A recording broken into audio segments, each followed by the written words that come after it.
Subscribe कीजिए मेरे channel Balaji study अड्डा को और इस बेल आइकन पर क्लिक कीजिए for latest update. Welcome to Balaji Study Adda. नमस्कार दोस्तों, बालाजी स्टडी अड्डा में आपका स्वागत है। तो जैसे कि बीटीसी डीएलएड थर्ड सेमेस्टर का जो कोर्स है उसके अंतर्गत शैक्षिक मूल्यांकन, क्रियात्मक शोध एवं नवाचार जो हमारा सब्जेक्ट है उसके इम्पॉर्टेंट 200 बहुविकल्पी की हम बात कर रहे हैं। तो पिछले वीडियो में हम 1 से 50 तक के जो क्वेश्चन हैं उनकी बात कर चुके हैं। अगर वो पिछला वीडियो आपने नहीं देखा है, साइड में आई बटन है, उस पर क्लिक करके आप वो देख सकते हैं। इसके अलावा अदर सब्जेक्ट के इम्पॉर्टेंट बहुविकल्पीय उत्तरीय प्रश्न देखने के लिए वीडियो के डिस्क्रिप्शन लिंक में आपको लिंक मिल जाएगी। आज के वीडियो में हम बात करेंगे उसके आगे के क्वेश्चन यानी कि 51 से 100 तक जो भी हमारे क्वेश्चन आएंगे उनके बारे में, और जहां एक्सप्लेनेशन की जरूरत होगी वो भी साथ साथ हम जानते चलेंगे। तो क्वेश्चन नंबर 51 है हमारा कि शैक्षिक नवाचार अथवा शैक्षिक नवीन विधाओं को जानने के स्रोत हैं। तो कौन कौन से स्रोत हैं? पहला तो हमारा है शिक्षा संबंधी पत्रिकाएं, इसके साथ साथ शिक्षा प्रसार सेवा विभाग, और शोध पत्रिकाएं भी जो हैं इन विधाओं के जानने के स्रोत के अंतर्गत ही आता है। तो हम कह सकते हैं उक्त सभी जो है हमारा उत्तर सही हो जाएगा, यानी कि उत्तर नंबर द। अगला क्वेश्चन नंबर 52 है हमारा, साइकोलॉजिकल टेस्टिंग के लेखक निम्न में से कौन है? तो इनके लेखक की बात करें तो इनके लेखक जो हैं वो अनस्तसी हैं। इंग्लिश में इनका नाम जो है वो पूरा नाम अगर आप देखेंगे तो इनका पूरा नाम है ANNE, और उसके बाद ANASTASI। एनी एनेस्टेसी जो है इनका इंग्लिश में जो है वो पूरा नाम है। बात करें जो पुस्तक है यानी कि जो हमारी ये बुक लिखी है साइकोलॉजिकल टेस्टिंग, ये कब प्रकाशित हुई थी? तो ये जो है वो 1954 में जो है वो प्रकाशित हुई थी, और लेखक इसके अनस्तसी थे। बात करते हैं अगले प्रश्न की। अगला क्वेश्चन नंबर 53 है हमारा, शैक्षिक उद्देश्यों को बालक द्वारा किस सीमा तक प्राप्त कर लिया गया है ज्ञात करने की जो व्यवस्थित प्रक्रिया है उसको मूल्यांकन की संज्ञा दी जाती है। मूल्यांकन की इस परिभाषा को जो है निम्न में से किसने दिया है? तो ये जो है वो डांडेकर के द्वारा दी गई थी। अगला क्वेश्चन नंबर 54 है हमारा कि मूल्यांकन एक क्रमिक प्रक्रिया है जो संपूर्ण शिक्षा प्रणाली का एक अभिन्न अंग है और यह शैक्षिक उद्देश्यों से घनिष्ठ रूप से संबंधित है। इस कथन को जो है वो किसने दिया था? तो ये कथन दिया गया था कोठारी आयोग के द्वारा। सेम क्वेश्चन जो हमारे 1 से 50 क्वेश्चन है उनमें भी आ चुका है, पर वहां पर थोड़ा सा इसे घुमाकर पूछा गया था। बात करते हैं आगे। अगला क्वेश्चन नंबर 55 है कि निम्नलिखित में से कौन मूल्यांकन प्रक्रिया का आवश्यक अंग नहीं है? यहां पर पूछा है क्वेश्चन में, जहां पर नहीं है लिखा होता है वहां पर ध्यान से जो है ऑप्शन को टिक कीजिए। तो कौन कौन से ऑप्शन है? पहला है हमारा शैक्षिक उद्देश्य, दूसरा है सीखने के अनुभव, तीसरा है छात्रों के योग्यता का वांछित स्तर, और चौथा है व्यवहारिक परिवर्तन।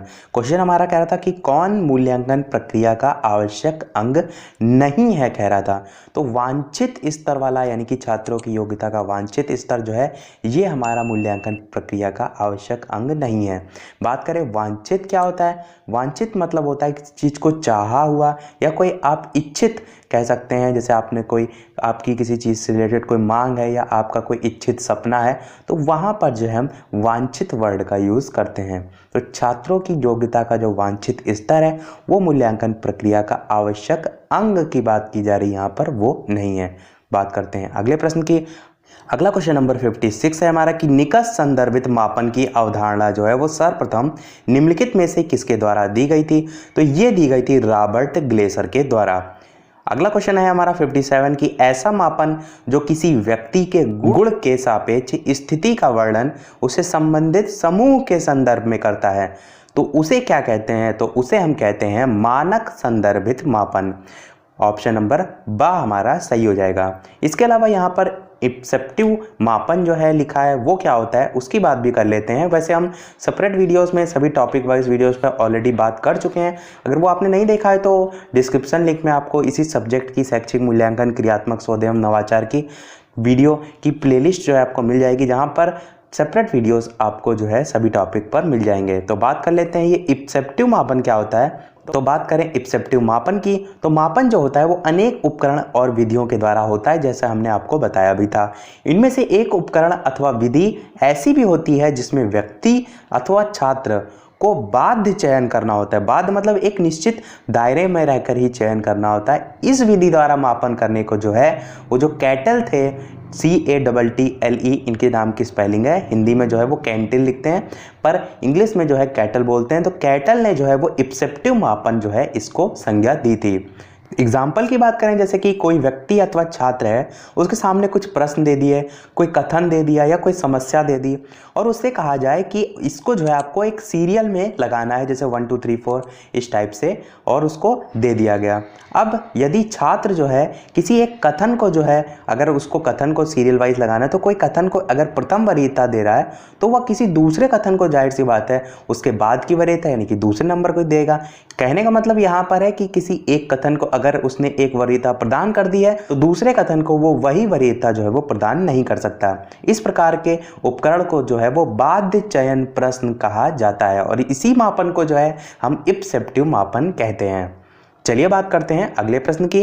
अगला क्वेश्चन नंबर 58 है हमारा कि जब सीखने वाले छात्र की उपलब्धि का वांछित स्तर जो है वो शिक्षण के उद्देश्यों या विषय सामग्री के रूप में पहले से ही निश्चित कर लिया जाता है तो इस प्रकार के परीक्षण को क्या कहते हैं।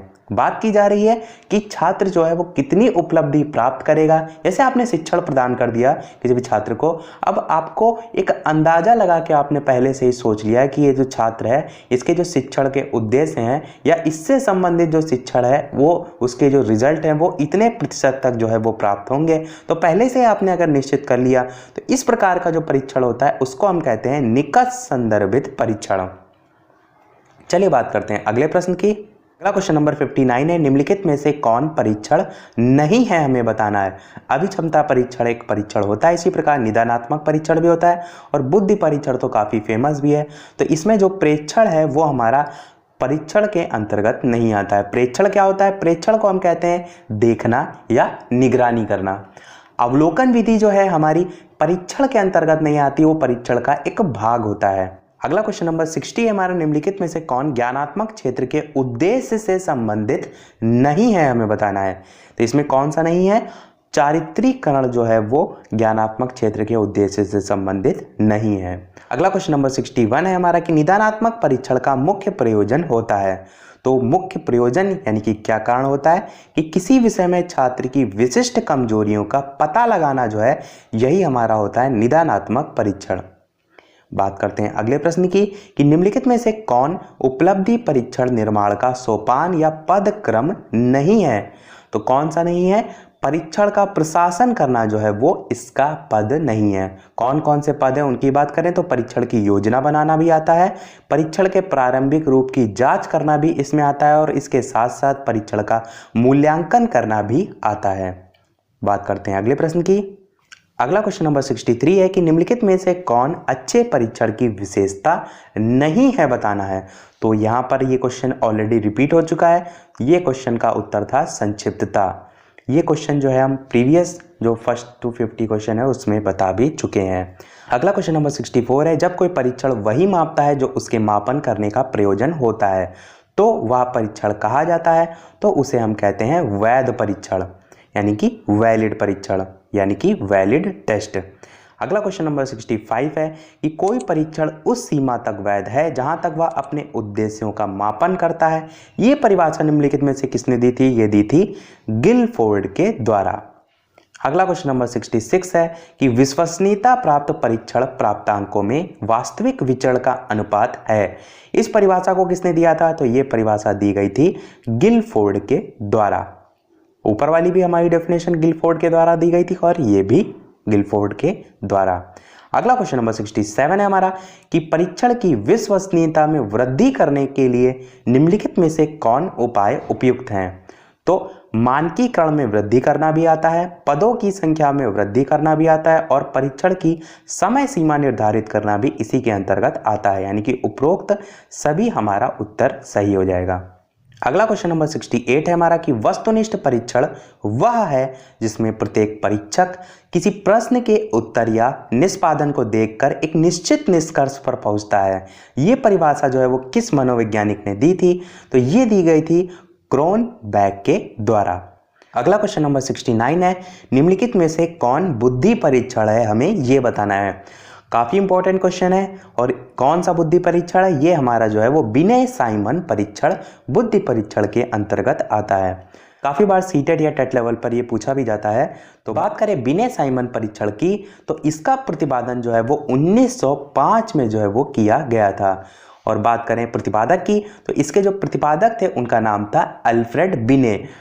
बिने के नाम पर ही कह सकते हैं विनय साइमन परीक्षण भी जो है वो रखा गया था। तो अल्फ्रेड बिने जो हैं इसके प्रतिपादक थे और 1905 में जो है इन्होंने इसका प्रतिपादन किया था और जिसे जो है विनय साइमन बुद्धि परीक्षण के नाम से भी जाना जाता है। और बात करें थोड़ा सा विनय साइमन परीक्षण के अंतर्गत, तो 3 से 16 वर्ष तक के जो बच्चे होते हैं उनकी आयु के बच्चों की बुद्धि का मापन जो है वो इसके अंतर्गत किया जाता है। इस परीक्षण में जो है वो सरलता से कठिनता के क्रम में जो है वो 30 पदों का जो है वो प्रयोग किया जाता है। इस परीक्षण से व्यक्तियों के बुद्धि के स्तरों का जो है वो पता लगाया जाता है और इस परीक्षण की सहायता से जो है वो जो मंद बुद्धि वाले बालक होते हैं उनको 3 समूहों में बांटा गया है। कौन कौन से? पहला है हमारा जड़ बुद्धि, दूसरा है हमारा हीन बुद्धि और तीसरा है हमारा मूढ़ बुद्धि। तो ये जो 3 है वो मंद बुद्धि बालकों को 3 समूहों में बांटा गया है। विनय साइमन परीक्षण जो है वो 1905 में जो है वो आया था, परंतु 1908 में जो है जो बिने थे उन्होंने अपने बुद्धि परीक्षण में बहुत से जो है वो संशोधन किए और संशोधित बुद्धि परीक्षण का जो है वो प्रकाशन किया। इस परीक्षण में जो है वो 59 पद जो है वो रखे गए थे और ये पद जो है वो अलग अलग समूहों से रिलेटेड थे जो अलग अलग आयु के बालकों से भी संबंधित थे।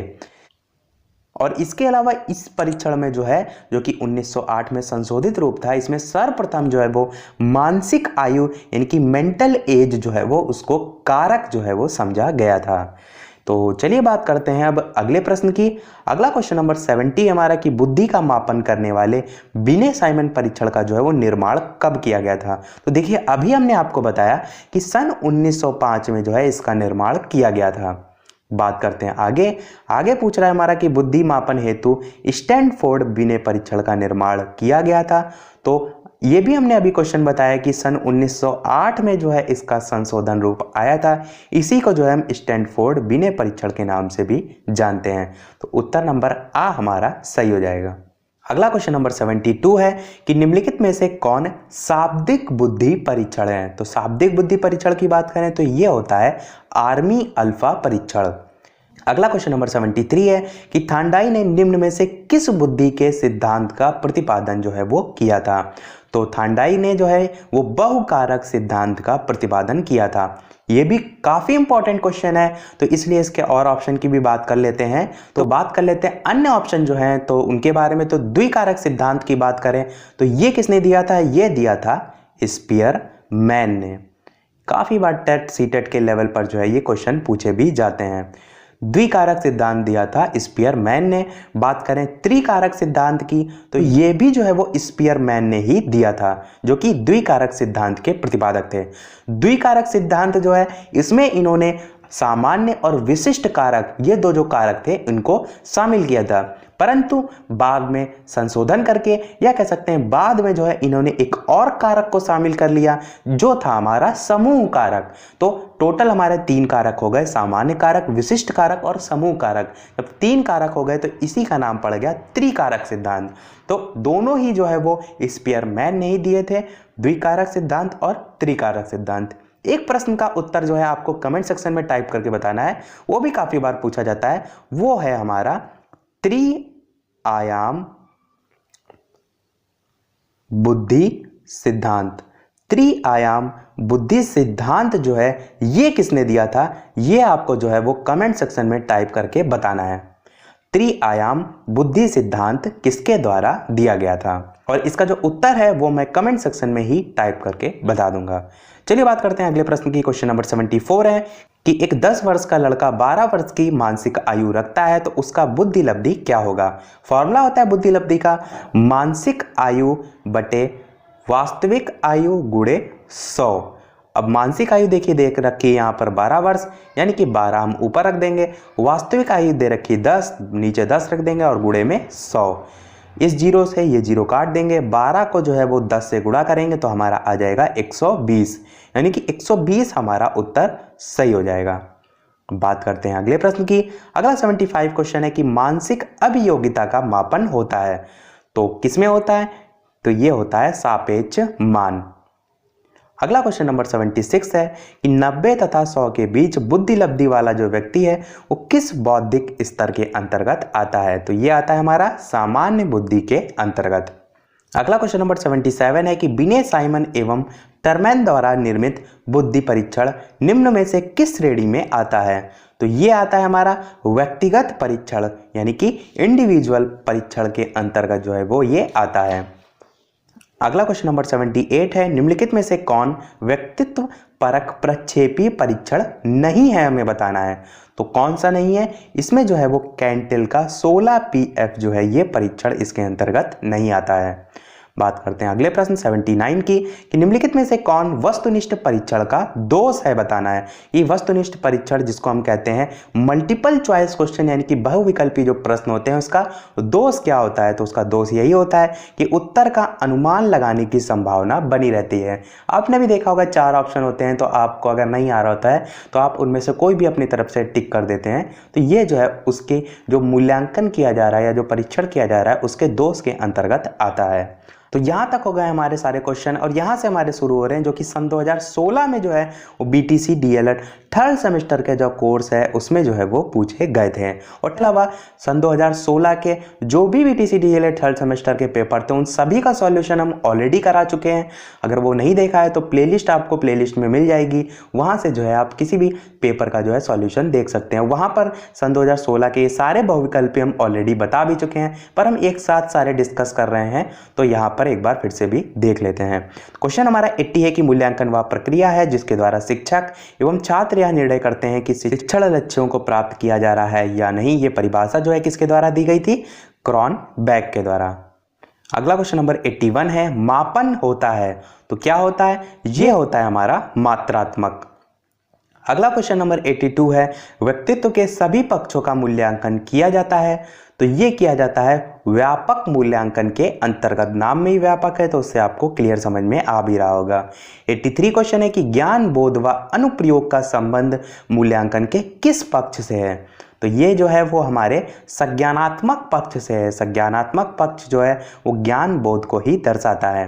आपने ये वर्ड सुना भी होगा कि आप बहुत संज्ञानी हैं, तो वो ज्ञान को ही दर्शाता है। अगला हमारा क्वेश्चन 84 है कि सत्र के अंत में किया जाने वाला मूल्यांकन क्या कहलाता है? तो ये हमारा कहलाता है वार्षिक मूल्यांकन। और वार्षिक मूल्यांकन से ही आप देखते हैं कि एक बच्चा जो है वो पास आउट होकर दूसरी कक्षा में जाता है। 85 क्वेश्चन है हमारा कि प्रायोगिक मूल्यांकन होता है तो ये होता है प्रयोगों पर आधारित, जैसे कि हम विज्ञान में देखते हैं प्रैक्टिकल होते हैं। इसके अलावा भूगोल या कृषि में जो है वो प्रायोगिक मूल्यांकन होता है। अगला क्वेश्चन नंबर 86 है कि उत्तम परीक्षण की विशेषता नहीं है, हमें बताना है। तो जो कठोरता है वो इसकी विशेषता के अंतर्गत नहीं आता है। बात करें विशेषता के अंतर्गत क्या क्या आता है, तो वैधता भी आता है, विश्वसनीयता भी आता है, इसके साथ साथ वस्तुनिष्ठता भी आता है। अगला क्वेश्चन नंबर 87 है छात्रों के प्रारंभिक ज्ञान का मूल्यांकन किया जाता है तो किसके द्वारा किया जाता है? ये किया जाता है हमारा मौखिक मूल्यांकन के द्वारा। कोई भी अगर आपको मूल्यांकन करना होगा, आप डायरेक्ट प्रश्न पूछ लेते हैं सामने से, तो वो प्रारंभिक ज्ञान को जो है वो दर्शा देता है। अगला 88 क्वेश्चन है कि छात्रों की रुचियों, संवेगों एवं मनोवृत्तियों से संबंधित मूल्यांकन का पक्ष कहलाता है तो क्या कहलाता है? ये कहलाता है हमारा भावात्मक पक्ष। अगला क्वेश्चन है ब्लूप्रिंट का संबंध है तो इसका संबंध होता है प्रश्न पत्र निर्माण से। प्रश्न पत्र निर्माण से पहले एक रूपरेखा तैयार की जाती है प्रश्न पत्र की, वही हमारी कहलाती है ब्लूप्रिंट। अगला 90 क्वेश्चन है कि छात्रों की त्रुटियों का ज्ञान होने पर उन्हें दूर करने के लिए किया जाने वाला शिक्षण क्या कहलाता है? तो ये कहलाता है हमारा उपचारात्मक शिक्षण। अगला क्वेश्चन नंबर 91 है, बचाव निदान का उच्चतम स्तर है। ये कथन किसके द्वारा कहा गया था? ये कथन कहा गया था रॉस के द्वारा। बात करते हैं अगले प्रश्न की। अगला क्वेश्चन नंबर 92 है, शैक्षिक क्षेत्र में क्रियात्मक अनुसंधान का प्रयोग किया था, तो किसके द्वारा किया गया था? तो ये होगा हमारा स्टीफन एम कोरे ने। इन्होंने जो है वो शैक्षिक क्षेत्र में क्रियात्मक अनुसंधान का प्रयोग किया था। क्वेश्चन नंबर 93 है, कार्य क्षेत्र से संबंधित समस्या के कारणों को जानने व समाधान हेतु किया जाने वाला जो शोध है वो क्या कहलाता है? तो वो कहलाता है हमारा क्रियात्मक शोध। अगला क्वेश्चन नंबर 94 है हमारा कि शैक्षिक उद्देश्यों के अनुसार प्रश्नों के पक्ष होते हैं, तो कितने पक्ष होते हैं? ये होते हैं टोटल 4। और इन सभी क्वेश्चन का जो एक्सप्लेनेशन है वो ऑलरेडी जो है वो 2016 वाला जो पेपर सॉल्यूशन कराया था उनमें हम बता भी चुके हैं। यहाँ तक जो है हमारे सन 2016 के सभी 15 क्वेश्चन जो हमारे आते हैं बीटीसी डीएलएड थर्ड सेमेस्टर के पेपर में वो कंप्लीट होते हैं। यहाँ से हमारे स्टार्ट हो रहे हैं सन 2017 में जो बीटीसी डीएलएड थर्ड सेमेस्टर में क्वेश्चन पूछे गए थे उनके क्वेश्चन। तो बात करते हैं 95 क्वेश्चन की। तो किसी निश्चित प्रयोजन को ध्यान में रखकर जब हम देखते हैं कि उसको पूरा करने में वह वस्तु विचार क्रिया कहाँ तक उपयोगी है, तो ये निर्णय कहलाता है, ये कहलाता है हमारा मूल्यांकन। अगला क्वेश्चन है 96 की व्यापक मूल्यांकन का आशय होता है, तो क्या होता है? तो ये होता है व्यक्तित्व के सभी पक्षों के मूल्यांकन से। व्यापक मूल्यांकन के अंतर्गत सभी पक्षों को जो है हम शामिल कर लेते हैं, और जो हमारा सतत मूल्यांकन होता है वो लगातार होने वाले मूल्यांकन के अंतर्गत आता है। बात करें अगले प्रश्न की। अगला क्वेश्चन है 97 की मूल्यांकन प्रक्रिया को सामान्यतः कितने भागों में बांटा जा सकता है? तो टोटल 4 भागों में बांटा जा सकता है। सेपरेट वीडियोस में हम ऑलरेडी इन सब के बारे में बात कर चुके हैं विद एक्सप्लेनेशन। तो कौन कौन से 4 भाग होते हैं? पहला हमारा होता है शिक्षण, दूसरा हमारा होता है प्रशासन, तीसरा होता है हमारा निर्देशन व परामर्श, और चौथा हमारा होता है भविष्य कथन। तो इन 4 भागों में जो है बांटा गया है। मुख्यतः इनको जो है वो क्षेत्रों के आधार पर बांटा जाता है, परंतु इसमें जो है वो प्रक्रिया के आधार पर पूछा है तो हमारा 4 उत्तर सही हो जाएगा। अगला क्वेश्चन नंबर 98 है, निम्नलिखित में से किसका संबंध मूल्यांकन के संज्ञात्मक पक्ष से होता है? तो किसका होता है? ये होता है हमारा समझ का। अभी हमने आपको बताया भी था कि जो संज्ञानात्मक पक्ष होता है वो ज्ञान, बोध इन सबको दर्शाता है, तो वो भी जो है वो समझ के अंतर्गत ही आता है। अगला 99 क्वेश्चन हमारा, निम्नलिखित में से किसका संबंध मूल्यांकन के भावात्मक पक्ष से होता है? तो ये होता है हमारा रुचियों का, यानी कि इंटरेस्ट। और अगला और इस वीडियो का लास्ट क्वेश्चन है हमारा 100 कि सतत और व्यापक मूल्यांकन की प्रक्रिया में मुख्यतः कितनी क्रियाएं होती हैं? तो ये टोटल जो है वो 5 क्रियाएं होती हैं, यानी कि उत्तर नंबर द हमारा सही हो जाएगा। इसी के साथ हमारा सेकेंड पार्ट के टोटल 50 क्वेश्चन जो है वो कंप्लीट होते हैं। अगले वीडियो में इसके बाद के क्वेश्चंस की हम बात करेंगे। तो आज के वीडियो में इतना ही। अगर हमारा प्रयास आपको पसंद आया तो वीडियो को लाइक कीजिए, शेयर कीजिए और हमारे चैनल को सब्सक्राइब कीजिए, और सब्सक्राइब के बगल में जो नोटिफिकेशन बेल है उसे जरूर ऑन कीजिए, जिससे कि आपका कोई भी वीडियो मिस ना हो। तो मिलते हैं अगले वीडियो में, तब तक के लिए नमस्कार। Thank you for watching.